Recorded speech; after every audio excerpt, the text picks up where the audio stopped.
ముందుగల మన Raj news channel చూసేటోళ్ళందరికీ శనార్థులుల్లా మీరందరూ సంబురంగా ఉండాలి. మన వార్తలు దినం చూడాలని కోరుకుంటా.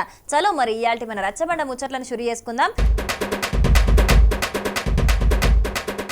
మాజీ సీఎం కేసీఆర్ అసెంబ్లీ సమావేశాలకు హాజరు పడతలేడు. ప్రతిపక్ష నాయకుని హోదాల అధికార పార్టీకి ఏం సలహాలు ఇత్తలేడు. అధికారంలో ఉన్నప్పుడు ఫామ్ హౌస్లోనే ఉన్నాడు, ఇప్పుడు సుతం ఫామ్ హౌస్లోనే ఉంటున్నాడని సీఎం రేవంత్ రెడ్డితోనట్టుగా చాలా మంది చేతిపాటి లీడర్లు విమర్శలు చేస్తున్నారు. కానీ ఇప్పుడు ఈ విమర్శలు బంద్ అయ్యే పరిస్థితి వచ్చింది. ఎట్లా అంటారా? ఈ వార్త చూస్తే మీకే తెలుస్తుంది. బుధవారం నాటి సంధి తెలంగాణ అసెంబ్లీ సమావేశాలు జరగబోతున్నాయి కదా. ఈ సమావేశాలకు మాజీ సీఎం కేసీఆర్ కూడా హాజరు పడతాడట. ఇప్పటికే కేటీఆర్ ఈ ముచ్చట చెప్పిండు. కాకుంటే కొడుకుగా మాత్రం కేసీఆర్ సభకు రావాల్సిన అవసరం లేదన్నట్టే చెప్పిండు. కేసీఆర్ స్థాయికి సరిపోయే నాయకులు అసెంబ్లీలో ఎవ్వరు లేరు కాబట్టి గాల ముందు కేసీఆర్ సభలకచ్చి మాట్లాడేంత అవసరం లేదు అని అన్నాడు. ఇవాళ తెలంగాణ భవన్ లో జరిగిన బీఆర్ఎస్ ఎల్పీ సమావేశంలో పాల్గొన్న కేసీఆర్ సారు బడ్జెట్ సమావేశాలలో కారు పార్టీ తరపున సర్కార్ను ఎట్లా ఇరుకున పెట్టాలనే దాని మీద పార్టీ ఎమ్మెల్యేలు ఎమ్మెల్సీలతోని చర్చించిండట.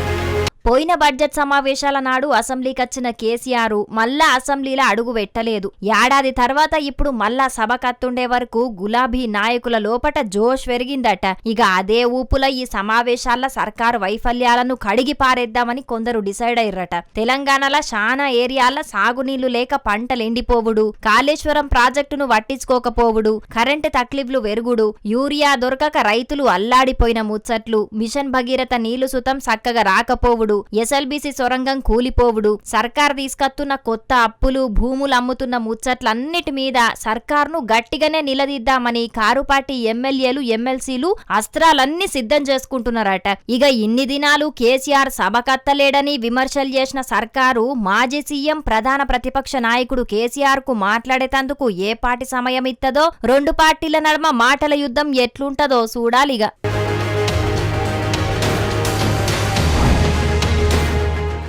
తెలంగాణ సీఎం రేవంత్ రెడ్డి పేరు నోరు తిరగరాని పేరైతే కాదు. ఓ మణిపూరు, త్రిపుర, ఈశాన్య భారతదేశంలో ఉన్నోళ్ళ పేర్లు వలుకుడు జర్ర కష్టమే ఉంటది. కానీ రేవంత్ రెడ్డి పేరు మాత్రం మస్తు ముద్దుగానే ఉంటది. కాకుంటే ఎక్కడ తక్లీవత్తున్నదో ఏందో తెలియదు. కానీ కొంతమంది ఆయన పేరు మర్చిపోతే ఇంకొందరు మాత్రం ఆ పేరును ఒక్కో తీరుగా పిలుస్తున్నారు. ఒకరు రేవనాథ్ జీ రెడ్డి అని, ఇంకొకరు రేవన్న రెడ్డి అని, ఇట్లా ఎవరికి నచ్చినట్టు వాళ్ళు పిలుస్తున్నారని మనం దినం వార్తలు చూస్తూనే ఉన్నాం కదా. ఇక ఇప్పుడు పువ్వు పార్టీ లీడర్ సీఎం రేవంత్ అన్నకు ఇంకో పేరు పెట్టింది. మరి అది ఏందో, ఆ పేరు ఎందుకు పెట్టిందో అరుచుకుందాం పని. రేవంత్ రెడ్డి గారు మహిళలకు ఇచ్చిన హామీలు కొండంత హామీలు ఇచ్చి దాన్ని రవ్వంతా కూడా అమలు చేయకుండా రేవంత్ రెడ్డి గారి పేరుని రేవతి రెడ్డిగా మార్చుకుంటే బాగుంటుంది. అప్పుడే మీకు మహిళల్ని మోసం ఎలా చేశారా అనేది మీకు గుర్తొస్తుందని ఈ సందర్భంగా తెలియజేస్తున్నాను. ఓష్ని కథ పాడుగాను మహిళలకిచ్చిన హామీలను మతికి పెట్టుకునేందుకు ఏకంగా సీఎం రేవంత్ అన్న పేరునే మార్చుకొని రేవత్ రెడ్డి అని పెట్టుకోమంటున్నది కదా. ఏందో మరి ఈ నడుమ చాలా మంది రేవంత్ అన్న పేరు మీదనే వాడుతున్నారు. ఇన్ని దినాలు సీఎం రేవంత్ అన్న పేరు మర్చిపోయిందన్న వార్తలు చూసినాం. ఇక ఇదివరకు మాజీ మంత్రి హరీష్ అన్న మాట్లాడుకుంటా ఇస్తానని హామీ ఇచ్చిన హామీలన్నీ ఎగబెట్టిండు కాబట్టి ఈయన యనుమల రేవంత్ రెడ్డి కాదు, ఎగవేతల రేవంత్ రెడ్డి అని పిలిచడే కాదు, ఇచ్చిన హామీలన్నీ తీర్చేదాకా ఎగవేతల రేవంత్ రెడ్డి అంటమని చెప్పుకొచ్చిండు. ఇక ఇప్పుడు పువ్వు పార్టీ మహిళా లీడర్ మేకల శిల్పారెడ్డి అక్క సీఎం రేవంత్ అన్న పేరును రేవత్ రెడ్డి అని మార్చుకోవాలని చెప్పింది. పక్క పాటోళ్లను పక్కన పెడితే సొంత పాటోళ్లు సుతం సీఎం రేవంత్ అన్న పేరు మర్చిపోతున్నారు. ఇటు ఏదన్నా ప్రోగ్రాంలకు హాజరు పడితే అక్కడున్న యాంకర్లు సుతం రేవంత్ అన్న పేరును యాది పెట్టుకుంటలేరు. మరి కావాలనే చేస్తున్నారో నిజంగానే రేవంత్ అన్న పేరు యాదుకుంటలేదో లేకుంటే ఆయనది సీఎం స్థాయి అని గుర్తేస్తలేదో తెలియదు. గాని సీఎం రేవంత్ అన్నకు మాత్రం ఇప్పుడు పేరు గుర్తింపు కష్టం వచ్చినట్టే ఉన్నదని అంటున్నారు కొంతమంది కాంగ్రెస్ పార్టీ కార్యకర్తలు. నాకు కాకున్నా నేను కూకున్న సీఎం కుర్చీ కన్నా గౌరవమయ్యూరని స్వయంగా సీఎం రేవంత్ రెడ్డి బతిమలాడుకునే పరిస్థితి వచ్చిందని కొంతమంది అప్పటి ముచ్చటను యాద్ చేస్తున్నారు. మరిగా సీఎం కుర్చీలా కూకుండి ఏడాది దాటినా రేవంత్ అన్న పేరు మాత్రం యాదికి పెట్టుకుంటలేరంటే చిత్రమే పోండ్రి.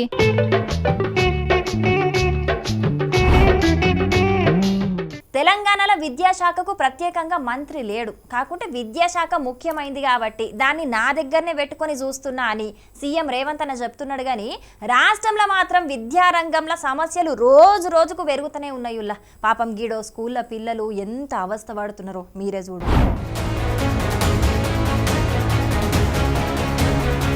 ఓష్ని అన్నాలం పాడుగాను ముత్తెమంత లేని పొలగానితోని వాటర్ క్యాన్లు మోయిస్తున్నారు కదా. ఆయనతో పొట్టనరాలు గిట్ల పట్టుకొని బొత్త నొప్పి లేస్తే ఎంత పరేషాన్ ఉంటది చెప్పుండ్రని మీరు అంటారు కావచ్చు. గాని తాగేతందుకు నీళ్లు సుతం లేకుంటే వాళ్ళైనా ఏం చేస్తారు? ఇగో ఇట్లా నీళ్లను మోసుకచ్చుకుంటున్నారు, అది కూడా వాళ్ళే పైసలు జమ చేసుకొని మరి. అవునుల్లా, రంగారెడ్డి జిల్లా ఇబ్రహీంపట్నం మండలం బొంగులూరు ఊళ్ళే ఉన్న మోడల్ స్కూల్లా తాగే నీళ్ల కోసానికి మస్తు తక్లీఫైతున్నదట. చాలా రోజుల సంది నీళ్ల కోసానికి సక్కుల గోచబడుతున్నారు. ఇట్లయితే లాభం లేదని వాళ్ళే నీళ్ల క్యానును కొనుక్కొచ్చుకుంటున్నారు. ఇట్లా ఇగో గీ చిన్నోడు ఏం చెప్తున్నాడు ఈనుండ్రి. నా పేరు కే రమన్, నేను బొంగళూరు మోడల్ స్కూల్లో చదువుతున్నాను. ఇక్కడ వాటర్ ఫెసిలిటీ అనేది చాలా తక్కువగా ఉంది. అసలు వాటర్ వస్తలేదు, కృష్ణ వాటర్ సప్లై అసలు లేదు. ప్రభుత్వం మమ్మల్ని అసలు పట్టించుకోవట్లేదు. దయచేసి మాకు నీళ్ళు ప్రొవైడ్ చేయాలని కోరుతున్నాను. క్లాస్ రూమ్లో మనిషికి ₹2 వేసుకొని వాటర్ క్యాన్ బయట నుంచి తెచ్చుకొని మా క్లాస్లో పెట్టుకొని తాగుతున్నారు. అయినా కానీ ఆ వాటర్ క్యాన్ సరిపోతలేదు. ప్రభుత్వం మాకు వాటర్ సప్లై ఇవ్వాలని కోరుతున్నాను. ఈ పిల్లల మాటలిని రాజ్యం వెళుతున్న పెద్దలు తలకాయ ఎక్కడ పెట్టుకుంటారో వాళ్ళకే తెలియాలి. పోన్రి, పిల్లలకు కనీసానికి తాగేదందుకు సుతం నీళ్ళియ్యని పాలన మీరు చేస్తేంది, చెయ్యకుంటేంది? నెరీగింత అధ్వానం ఉంటదా? పిల్లలే పైసా జమ చేసుకొని తాగునీళ్లు కొనుక్కునే పరిస్థితి దాపురించిందంటే అసలుకు రాష్ట్రంలో పరిపాలన నడుస్తున్నదా, ఇంకేమన్నా జరుగుతున్నదా అని పొట్టు అందుకుంటున్నారు పిల్లల తల్లిదండ్రులు. మీటింగ్లలో వాటర్ బాటిళ్లు, టీలు, స్నాక్స్ కోసమే కోట్ల రూపాయలు ఖర్చు పెట్టే మన పాలకులకు పిల్లలకు తాగునీళ్ళన చక్కగా సరఫరా చేయాలనే సోయి లేకుంటున్నారు. ఈ సుంటోళ్ళు రాజ్యం చేసుడు కంటే బేకారు ముచ్చట ఇంకోటి లేదని మస్తు గరానికి అత్తున్నారు. మరిగా విద్యాశాఖ మంత్రి కమ్ సీఎం రేవంత్ అన్న జర విద్యార్థుల సమస్యల మీద కూడా కొంచెం దృష్టి పెట్టుండ్రి, లేకుంటే మిమ్ములను విద్యార్థులు సుతం ఇష్టం వచ్చినట్టు తిట్టే పరిస్థితి వస్తున్నది. కాబట్టి ఇప్పటికైనా ఆలోచన చెయ్యుండ్రి, ఏమంటున్నాం?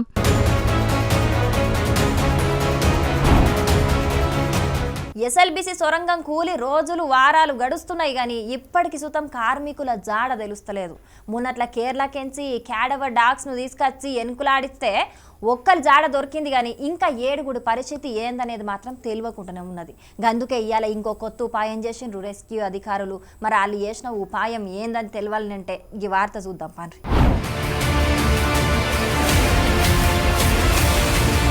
ఇగో ఇడ కండ్ల పడుతున్న బొమ్మ ఏంటిదంటే రోబో. అవును, ఎస్ఎల్బిసి సొరంగంలో మనుషులు ఓలేని కాడికి ఈ రోబోను పంపించేతందుకు రోబోటిక్స్ బృందం దీన్ని ఇయాల లోపటికి తీసుకుపోయింది. క్యాడవర్ డాగ్స్ ఆనవాళ్లు చెప్పిన 2 జాగల తవ్వుతున్నారు గాని మట్టి మొత్తం కంకర లెక్క గట్టిపడిపోవుట్లా చాలా తక్లీఫైతున్నది. మీదికెంచి ఆ టన్నెల్ బోరింగ్ మిషన్ అవతలికి పోతే ఆయంత సొరంగం మళ్ళా ఎక్కడ కూల్తదో అనే భయానికి టైగర్ కాక్స్ ఏర్పాటు చేసి మరి రాత్రి పగలు తేడా లేకుండా ఆ 7 కోసానికి దేవులాడుతున్నారు. ఇక వాళ్ళని దొరకబట్టుడు మనుషులతో అయ్యేటట్టు లేదని చెప్పి ఇవాళ రోబోలను కూడా రంగంలోకి దించిండ్రు అన్నట్టు.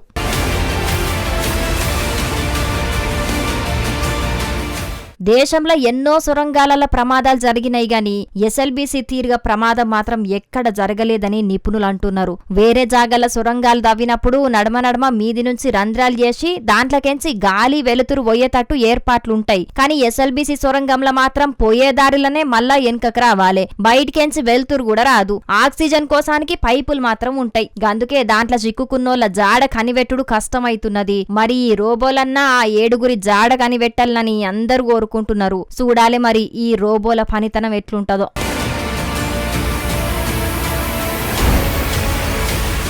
సింగరేణి ఏర్పాటు చేసిన సైలో బంకర్ జయ్యంగా మా పానాలు పోతున్నాయని అక్కడి జనాలు చేస్తున్న నిరసనను ఇదివరకు సుతం మన రచ్చబండ ముచ్చట్లలో చెప్పుకున్నాం కదా. ఇక ఇప్పటికీ నెల రోజులు గడిచిన వాళ్ళను పట్టించుకున్న నాదుడే లేడని ఇవాళ వాళ్ళంతా ఏం చేసిర్రో చూద్దాం పని.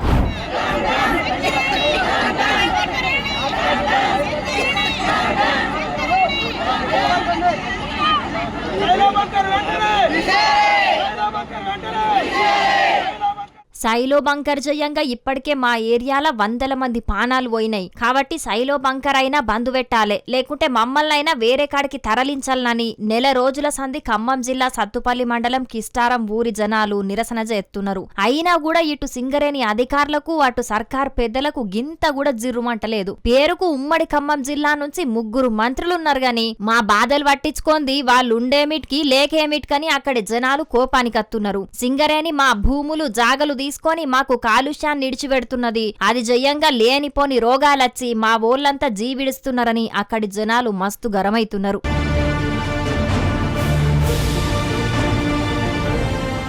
ఇంకా ఎంతమంది పానాలు పోతే మీ మనసులు కరుగుతాయి? మేమంతా కూడా జీవి తీసుకోవాలని మీరు అనుకుంటున్నారా అని ఏకంగా మందు డబ్బాలు పట్టుకోనొచ్చి రైలు పట్టాల మీద ఆందోళన చేసిండ్రు. బొగ్గు రైళ్లు ఇక్కడికెంచి ఎట్లా పోతాయో చూస్తాం, మా తక్లీఫ్ తీర్చేదాకా ఇక్కడికెంచి ఎవ్వలం కదిలేది లేదని అక్కడనే కూకున్నారు.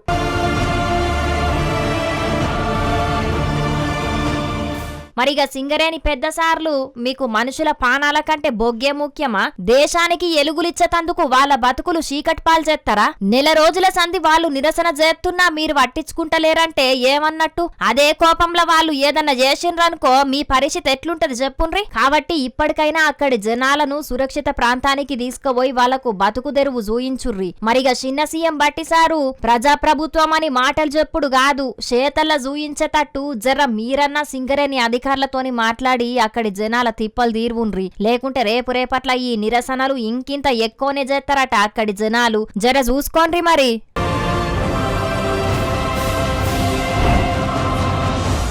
పైసల కోసానికి కొంతమంది ఎంతకైనా తెగిస్తున్నారు. నాన్నోళ్ళు అన్నది సుతం యాది వర్షి మానవత్వం అనేది లేకుండా చేస్తున్నారు. ఆఖరుకు కన్నోళ్ళని సుతం పైసల కోసానికి ఆస్తి కోసానికి గోసబుచ్చుకుంటున్న కొడుకులను బిడ్డలను ఎంతో మందిని చూస్తూనే ఉన్నాం. గిసుంటోళ్లను తూ అని ఎంత తిట్టిన బుద్ధి మాత్రం వస్తలేదు వాళ్ళకి. పాపం గిడో పెద్ద మనిషిని పింఛన్ పైసల కోసానికి ఏం చేసిండ్రో చూసి మీరు కూడా ఏమంటారో ఇక మీరే అను.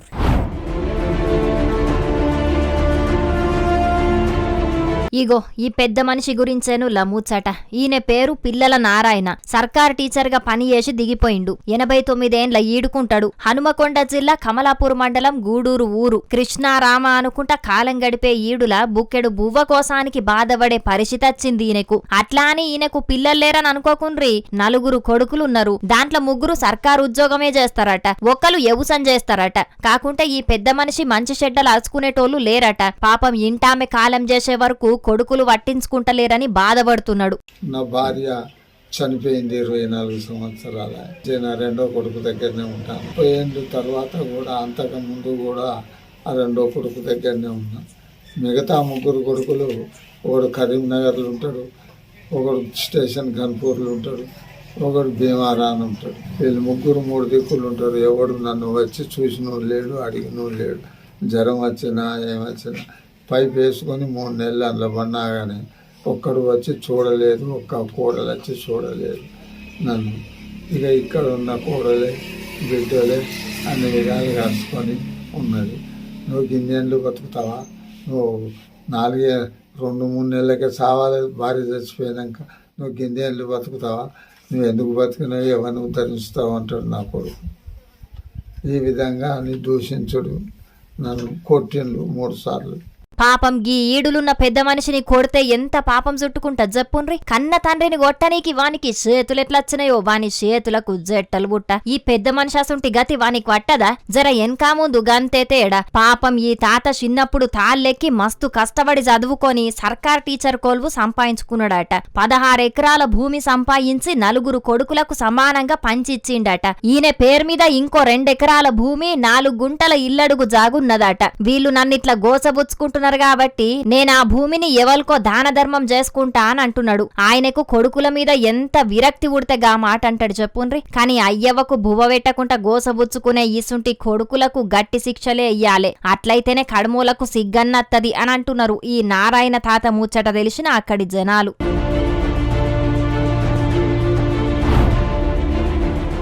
ఇగో ఇవుల అయ్యాల్టి మన రచ్చబండ ముచ్చట్లు. ఇవాళ మేము చెప్పిన ముచ్చట్లన్నీ జబర్దస్తుగా ఉన్నాయిలే. దినం ఇంతకంటే ఖతర్నాక్ ముచ్చట్లను దేవులాడి మీకోసం పట్టుకొస్తూనే ఉంటాం. కాబట్టి మన రాజ్ న్యూస్ ఛానల్ మరవకుండా చూస్తూనే ఉండండి. సరేనా? ఉంటాం వల్ల నమస్తే.